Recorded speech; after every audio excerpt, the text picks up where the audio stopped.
Okay, colleagues, welcome back. Okay, so the next section is a very complicated and thorny issue of the role of the state and of, I suppose, hopefully also the role of politics in communist societies. So let's continue. The previous section on ideology was great. So let's hope this one is going to be good too. We're almost finished. I think this is the last important section of the article. Anyway, so the broad heading, the state and politics, could cover many different aspects or issues, right? To make the present account manageable, only two are addressed here. Marx's account of the state in capitalist society, and Marx's account of the fate of the state in communist society. So both of these are crucially important for our purposes, okay? So we need to pay very close attention to both.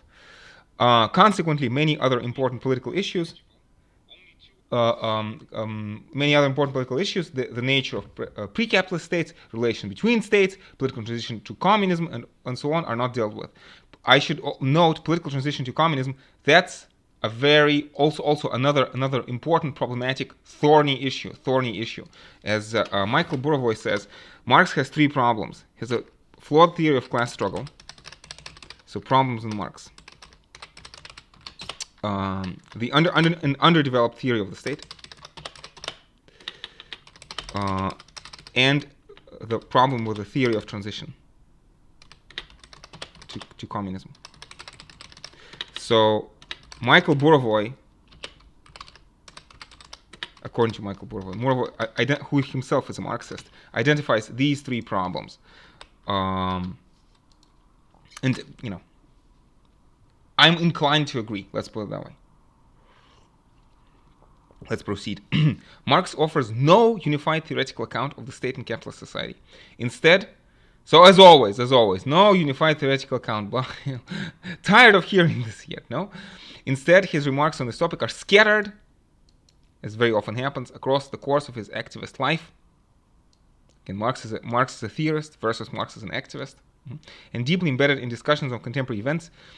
Events which most modern readers will know very little about. That's the problem. The politics of Marx's day are largely unknown to us. The secret history, something that we don't like to talk about these days. You know, the suppression of the revolutions of 1848 is a very dark page in the history of Europe. Something that people don't like talking about. Anyway, providing some initial order to that complexity, John Elster, we keep seeing. So Elster, Römer, and Cohen are the three giants of the so-called analytical Marxism. So I'm just saying. Helpfully identifies three different models in Marx's writings of the relationship. So three different models of relationship between political state on the one hand and economically dominant class. So the relationship between the state and the economically dominant class on the other. And the next paragraphs draw very heavily on Elster, 1985. Let's make a note of this. Okay. First, the instrumental model portrays the state. This is from the Communist Manifesto, right? Portrays the state as simply a tool directly controlled by the economically dominant class in its own interests at the expense of the interests of everybody else. Marx is usually said to endorse the instrumental account in the Communist Manifesto, where he and Engels insist that the executive of the modern state is but a committee for the managing of the common affairs of the whole bourgeoisie. Very important quote, which we have looked at before. On this account, the state might also act against the short-term or factional interests of particular capitalists. The picture here is of the state as an instrument directed presumably by a subset of capitalists or their representatives in ways which promote the long-term interests of the bourgeoisie as a whole. Okay, maybe. The precise mechanisms which might facilitate that result are not clear in Marx's writings, as always, unfortunately. Second, the class balance model, so this is a different model, portrays the state as having interests of its own. So this is relative autonomy.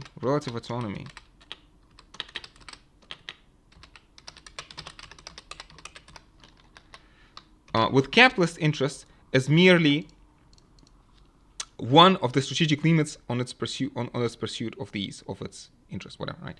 This model gets its name from the exceptional social circumstances said to explain the independence of the state in this case. So independence of the state, again, relative autonomy of the state.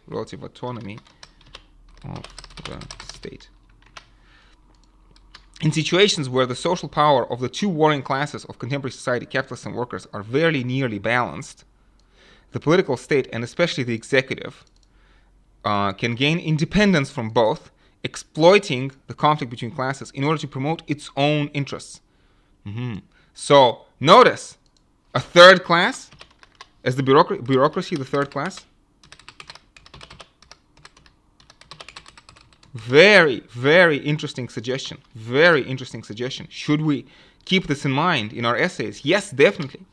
Something like this picture appears in Marx's discussion of the continued existence of certain absolutist states after the revolutions of 1848 and of Bonapartist state established in France by the coup of Napoleon III in December of 1851.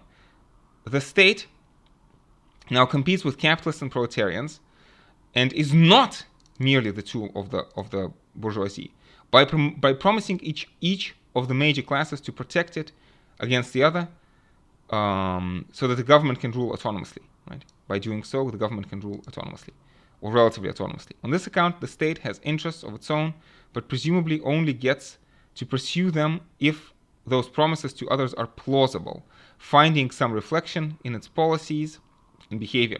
Capitalist interests accordingly remain a political constraint, but they are now only one of the factors constraining the state's actions against, rather than constituting the primary goal. So, which work is this? Which work is this? We're talking about the coup of Napoleon, revolutions of 1848, and we're talking about the coup of Napoleon III. So I would imagine that the texts that we're talking about, are about the civil war in France. Class struggle in France. So this is, okay, so France in 1848.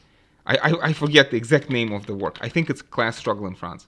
France in 1848, and maybe also the 18th Brumaire of Louis Bonaparte.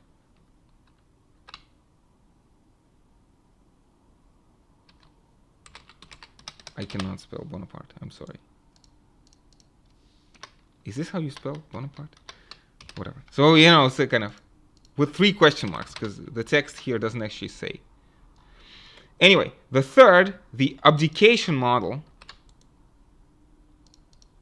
Abdication model. So we had 2 models. First is the state simply as a tool. Second, relative autonomy of the state. And third, the abdication. And again, all of these have textual basis in Marx himself. The abdication model presents the bourgeoisie as staying away from direct exercise of political power, but doing this because it is in their economic interest to do so. So the bourgeoisie stays out of politics because it is in their interest. Interesting. As Elster notes, strictly speaking, abdication here covers 2 slightly different cases. First, where the bourgeoisie abdicate from the political power that they initially controlled, relevant to France. And second, where the bourgeoisie abstain from taking political power in the first place, as, for example, in Britain and Germany. Interesting, very interesting. But they can be treated together. In both cases, Marx identifies a situation where, in order to save its purse, the bourgeoisie must forfeit the crown. Interesting. This is Marx Engels' collective works, so we're not exactly sure which work is referred to here. Where the instrumental picture claims that the state acts in the interest of the capitalist class because it is directly controlled by the latter. The abdication picture advances an explanatory connection between the promotion of the bourgeois interest and the retreat from the direct exercise of power. Circumstances obtain where the political rule of the bourgeoisie turns out to be incompatible with its continued economic flourishing, and the bourgeoisie seeks to get rid of its own political rule in order to get rid of the troubles and dangers of ruling. Interesting. There are several possible explanations of why the bourgeoisie might decide to remain outside of politics in order to promote its own interest. To give 3 examples, the bourgeoisie might recognize that their own characteristic short-termism could be fatal to their own interest. If they exercise. So again, capitalism destroying itself. And now the state, notice, saves capitalism from destroying itself.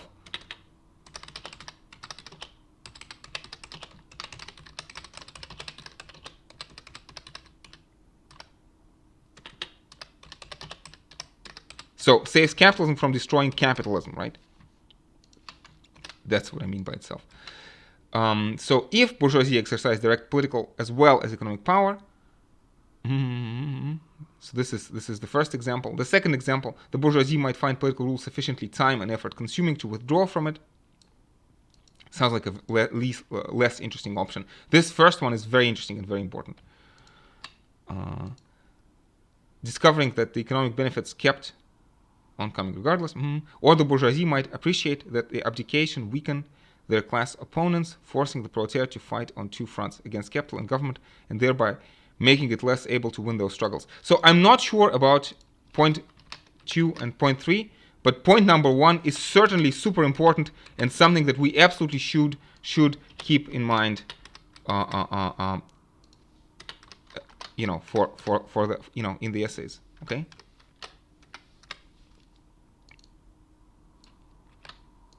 So this first one again, this idea that there's a certain short-termism associated with capitalism, like après moi le déluge, right? This idea that capitalism destroys itself and destroys the future, and the state is needed to save capitalism from itself, and it's actually in the long-term interest of the bourgeoisie to give up some short-term power for the sake of the long-term gain. This is by far the most interesting point, and in fact, this may be the explanation as to why,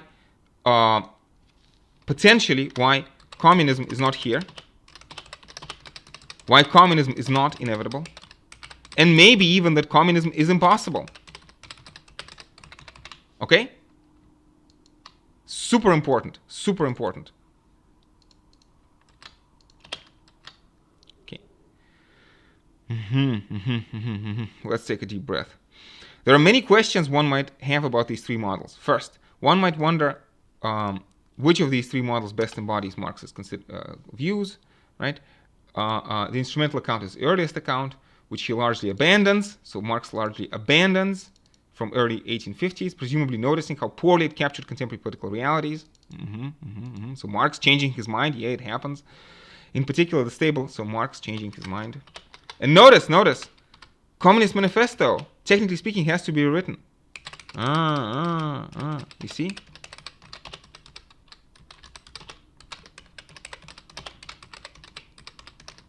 Marx talks in later prefaces that certain elements of the theory of transition need to be rewritten. This is the role of the state is clearly one of the things that needs to be rewritten, I would say. In particular, the stable existence of states in which were not directly run by the capitalist class, but which still in some way served their interest. Not run by bourgeoisie directly, but still serve their interest. That outcome is possible either under either of the two other accounts. So notice, in the lecture I talked about 4 distinct ideal types. Let me go back to the instrumentalist view somewhere. Class balance, relative autonomy of the state. So I talked in the lecture, again, about 4 ideal types.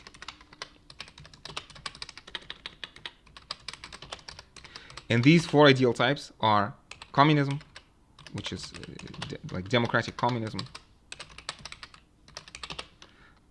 or let's say democracy, which is communism. True democracy, which is communism. The second one is feudalism, capitalism, plus the fourth, which is, if you want, this Weberian legal rational statism, if you want. Okay, and so the class balance model would offer the sort of the tentative justification to this 4 ideal types instead of 3. So that it's not just feudalism, capitalism, communism, but there's also this relative autonomy of the state, which doesn't fit. Okay. Back to the text. Okay. So the instrumentalist account is abandoned. So the bourgeoisie does not directly run the state, but it serves its interest. Again, so we talk about these 3 accounts. The first account is abandoned. This one is abandoned. So we have relative autonomy account and this third abdication account. So we get relative autonomy and abdication account.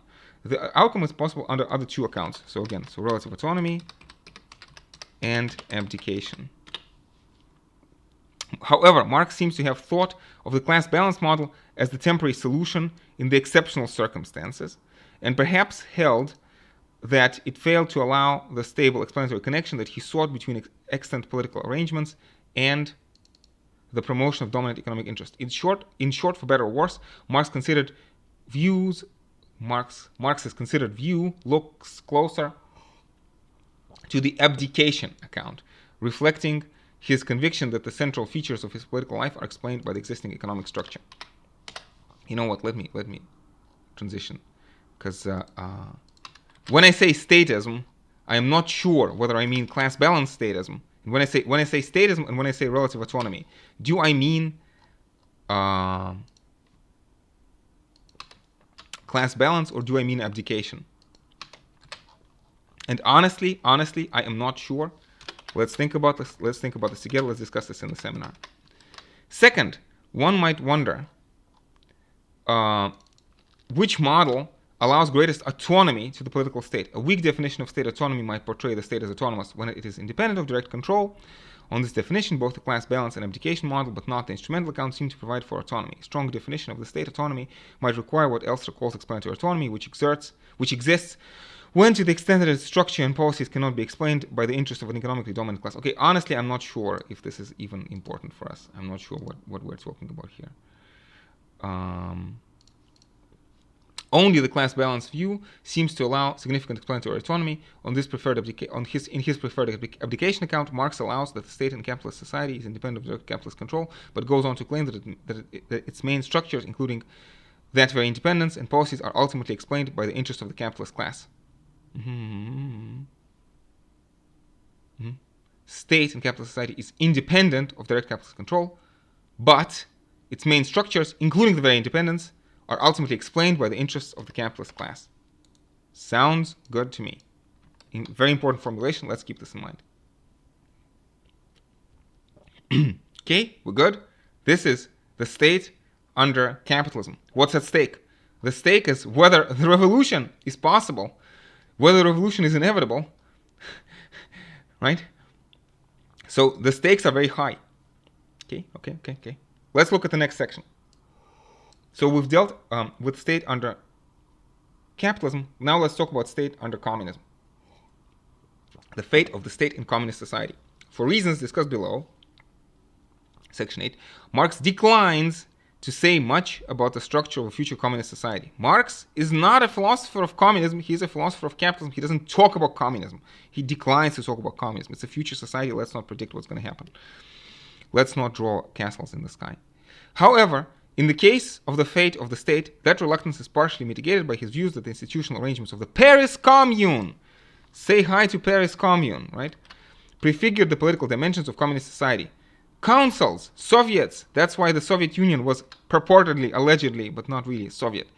Marx's views on the nature and the fate of the state and communist society are to be distinguished from his infrequent and subsequently notorious use of the term the dictatorship of the proletariat. We need to explain the word dictatorship, right? On the infrequency, context, and content of these uses, see this.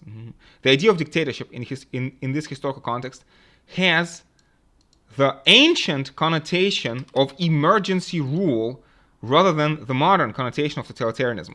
This is super important. When Marx talks about dictatorship, he talks about it in the ancient sense of the word, as temporary emergency power, and not temporary emergency power, authority, extraordinary authority, right? Marx's use makes it clear that any such temporary government should be democratic. For instance, in having majority support. So again, can we talk about democracy? Yes, we can. Why doesn't Marx talk about democracy? Because democracy for Marx is capitalist parliamentarism. Let's say there's true communist democracy versus the false capitalist parliamentarism. But Marx, that's why Marx doesn't use the word democracy, because it's it has the connotation of this false capitalist parliamentarism for him.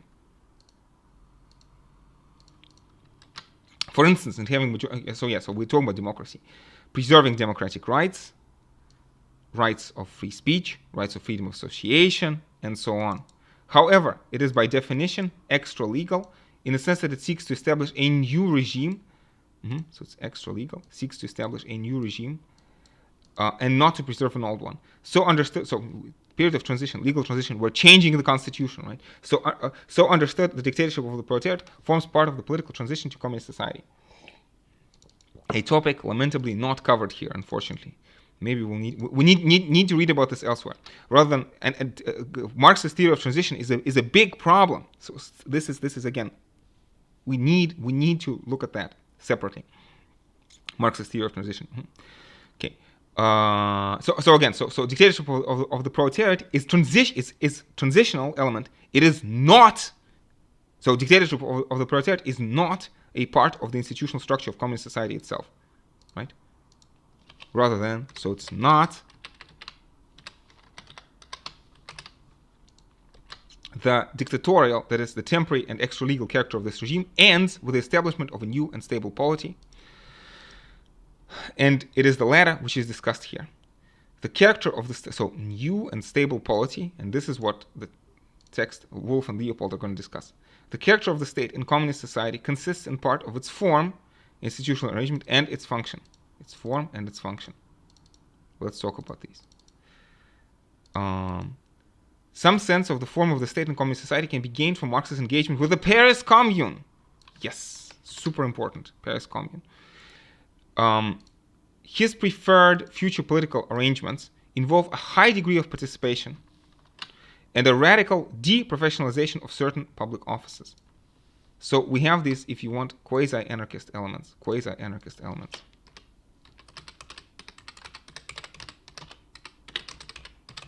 So was Marx an anarchist? Well, not quite, but there are important anarchist elements in Marx's political philosophy. First, Marx is enthusiastic about regular elections, universal suffrage, mandat imperatif, imperative mandate. So this idea of control, that the representatives cannot, representatives are not free decision makers, but they are bound by the will of the electors, bound by the will of the electorate, right? Or at least that's what I think. So, this is what I think this imperative mandate means. Recall. Open executive proceedings, decentralization, again, say hi to anarchism, and so on. This is all super important. Okay. Second, he objects to public offices in the legislature, executive, and judiciary being the spoils of the political caste. So we want to try to prevent a crystallization of a political caste. Compare this to Soviet bureaucracy. Compare this to Soviet bureaucracy.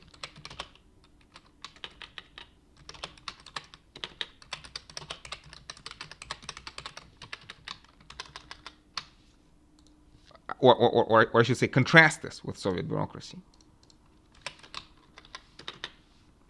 And sought to make official positions, right, working positions, remunerated at average worker's wage. Although this is kind of an interesting turn of the phrase, because are you going to have wages in communism? Probably not. Probably you're not supposed to have wages in communism, or will you? Interesting question. Let's ask it. And again, you see, Marx, in many ways, I invite you colleagues to think together with Marx, right? Marx is not a prophet. It's not like he has truth from God. He has some ideas. Let's try to develop them, right? Regularly circulating through elections. So I think this means rotation.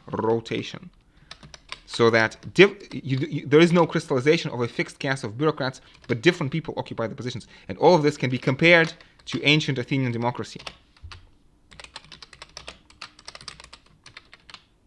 Right? This combination of arrangements has been characterized as democracy without professionals.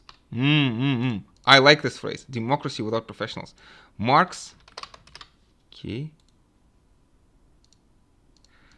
Marx saw it as reflecting his views that freedom consists in converting the state from an organ superimposed upon society into one completely subordinate to it. So in this sense, the state withers away. But in some sense, there is role for state and role for politics, even in communism. But it's a state which is, state withers away, but society governs itself through this directly democratical procedure. Some sense of the function of the state in communist society can be gained from Marx's distinction between necessary tasks that a state would need to undertake in all societies, at least economically developed states, and unnecessary tasks that a state would only need to undertake in class-divided societies. Few but necessary tasks, as Marx calls them in Civil War in France. So the text that we need to read with respect to this is, again, Marx commenting on the Paris Commune, which is the Civil War in France. Very important text for us. His reflections on the Paris Commune. The difficulty here is less in allowing this distinction than in deciding what might fall into each category. On the necessary side, Marx appears to require that the state and communist society provide both democratic solutions to coordination problems and the supply of public goods, health, welfare, education, and so on. Deciding which side of the road traffic should drive on, for instance. On the unnecessary side, Marx seems to think that a communist society might hugely reduce or even eliminate elements of organized coercion found in most states, standing armies, police forces, and so on. Again, notice, eliminate or reduce. Eliminate, or reduce. My answer is reduce. So I think that you will still have something like the police function in communism. But it's going to be reduced, and it's going to be directly democratic and responsible to the people. I hope it's clear. At least this reduction might be feasible once communist society has reached this higher stage, where the distribution is based on the needs principle, so from to each according to their needs. And there is no longer a threat from non-communist society. And there is no longer a threat from non-communist societies. Could this be why communism is only possible as world communism? Right? Because if there is a threat from non-communist society, you need an army.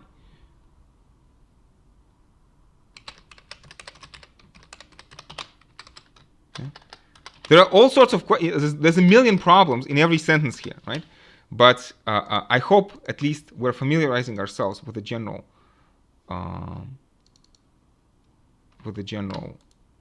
lay of the land, let's put it that way.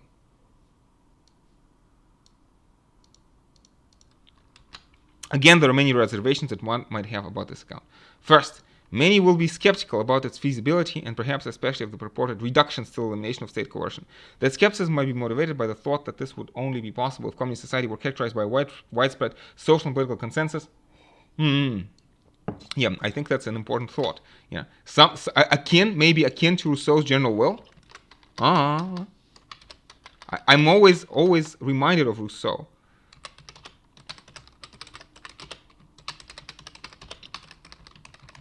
Rousseau does talk about this homogeneity. We are talking about cosmopolitanism, but could it be some kind of cosmopolitan homogeneity that Marx is talking about? And that maybe such consensus is both unlikely and undesirable.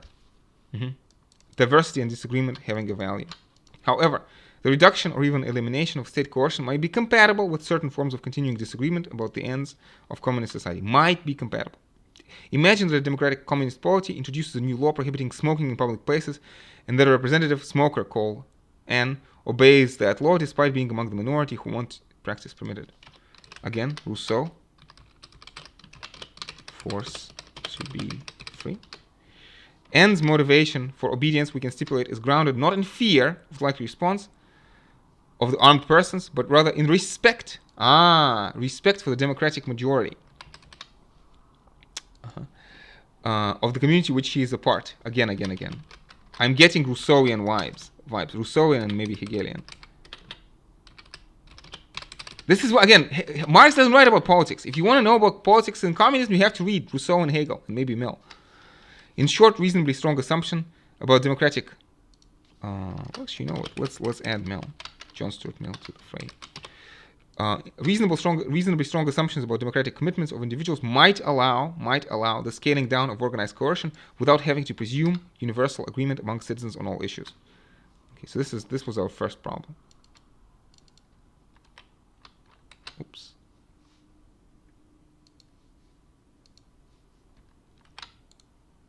Okay. So the second problem, some might object to the reference throughout this section to the state in communist society. It might be said that a polity whose form and function are so radically transformed, democratic participation, deprofessionalization, function of eliminating, okay, the function by eliminating historically unnecessary tasks is insufficiently state-like to be called a state. So maybe we shouldn't call it a state in communist society. That is certainly possible, but the terminological claim would appear to assume that there's greater clarity and agreement about what the state is, etc., etc. Given the lack of consensus, the state seems a suitably prudent choice. I don't know. I'm not sure. Okay, this is purely an issue of terminology. Okay, purely an issue of terminology. Okay, so honestly, I think about this if you want, but I'm gonna skip it. As well as being consistent, okay, avoids presumption. However, anyone unmoved by those considerations can simply replace the state in this context with their own preferred alternative. Yeah, purely an issue of terminology. Okay, this was a very important section, and I think we've gotten a good headway. So, as always, the section has ended. Let's pause. And in the next section, interesting. Supposedly, we need to talk about utopia. Not exactly sure what to expect from there, but hopefully it's going to be also equally interesting. Okay, colleagues. I find this article extremely stimulating. I hope you do too. Thank you very much, as always, for joining me. Stay safe, take care, and I will see you in the next section. We need to talk about utopia. Not exactly sure what to expect from there,